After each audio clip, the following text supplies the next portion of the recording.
আম্মুর হাতের মিষ্টি কদুর ছালের ভর্তা খেতে অনেক মজা লাগে। তাই তো আমি প্রতিনিয়ত আম্মুকে বলি, মা আমাকে একটু ভর্তা করে দাও, মিষ্টি কদুর ছালের ভর্তা করে দাও।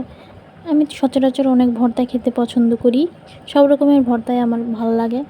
তাই আজকে আম্মুকে বললাম একটু মিষ্টি কদুর ছালের ভর্তা করে দিতে। তাই আম্মু ছালগুলো ভালোভাবে ধুয়ে নিয়েছে, নিয়ে পেঁয়াজ রসুন বেশ কয়েকটা রসুন দিয়েছে, রসুনের কোয়া দিয়েছি, তারপর সামান্য নুন দিল, হলুদ দিল, দিয়ে পানি দিল, পানি পরিমাণ মতো পানি দিল, দিয়ে চুলায় দিয়ে ভালোভাবে সেদ্ধ করে নিয়ে নামিয়ে নিয়েছে।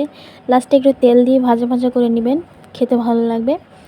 এরপর শুকনো মরিচ ভেজে নিয়েছি, জিরা ভেজে নিয়েছি, তারপর সামান্য একটু নুন দিয়েছি। নুন দিয়ে শুকনো মরিচ ভালোভাবে মিহি করে বাটতে হবে।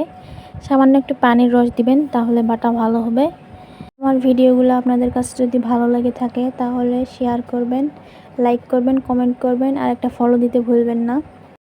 আম্মু দিয়ে এগুলো পিষতেছে আর আমি আম্মুর সাথে গল্প করতেছি, মজার মজার গল্প করতেছি। এই তো পিষে শেষ, এখন হচ্ছে ভর্তাগুলো দিয়ে দিল। আম্মুর হাতের যে কোনো খাবারই অনেক টেস্ট হয়, তা যে করে আম্মুই হোক, সবাই সবার আম্মুর হাতের রান্না খুব পছন্দ করে। বিশেষ করে আমি অনেক পছন্দ করি আমার মায়ের হাতের খাবার। আম্মু অনেক সুন্দর করে রান্না করতে পারে। তো আম্মু ভর্তা পিষে নিয়েছে, খুব মিহি করে পিষতেছে।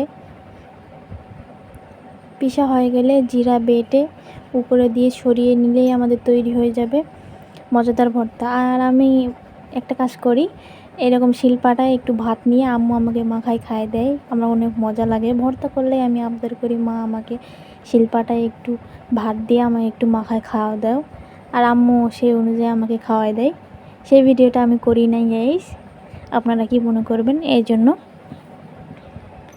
এটা তৈরি হয়ে গেল আমাদের মজাদার ভর্তা রেসিপি। একবার ট্রাই করে দেখবেন, অনেক মজাদার। খেয়ে দেখবেন, খেয়ে আমাকে বলবেন কেমন হয়েছে, টেস্ট হয়েছে কি না।